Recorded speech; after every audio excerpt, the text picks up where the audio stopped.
আসসালামু আলাইকুম রহমতুল্লাহ। তো 2 দিন আগে এই জমিটাতে শশা লাগাইছিলাম।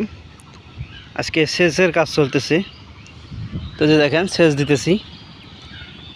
আসলে মাটির অনেকটা শুকনো ছিল, যার কারণে সমস্যা হয়েছিল, এই জন্য সেচ দিতে হচ্ছে এখন। তো সবাই দোয়া করবেন। আর মাটিটা শুকনো থাকার কারণে শশার যে বীজগুলো, সে বীজগুলো শুকিয়ে যাওয়ার মতো অবস্থা হয়েছে, এই জন্য আর কি সেচটা দেওয়া, যাতে করে শশার যে বীজটা আছে সেটা তাজা হয়ে আর নতুন করে মানে বের হয় আর কি। তো এই যে দেখেন সিঙ্গেল বেড, এইভাবে সেচ দিতেছি। পানি আস্তে আস্তে উপরে উঠবে। তো মোটামুটি এখানে 12% জমি আমার। নতুন করে শশা লাগালাম স্মার্ট বয়, দেখা যাক কী হয়। সবাই দোয়া করবেন।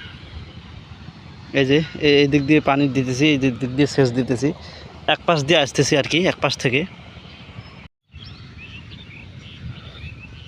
তো এই যে একটু দেখাই আপনাদেরকে যে আসলে মাটিতে রস না থাকার কারণে বীজটার কি সমস্যা। এই যে দেখেন, এটা আছে বীজ, এটা একদম মানে শুকায় গেছে। দেখেন যে মানে জার্মিনেশন করে লাগানোর পরে যে শিকড়টা বেরোছিল সেটা শুকায় গেছে।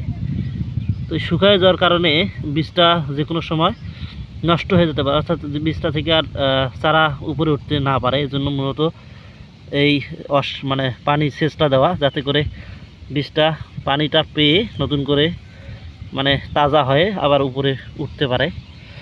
তো সবাই দোয়া করবেন, দেখা যাক কি হয়। তো এইভাবে সব বেড়োতে পানি দেওয়া হচ্ছে, এই যে দেখেন।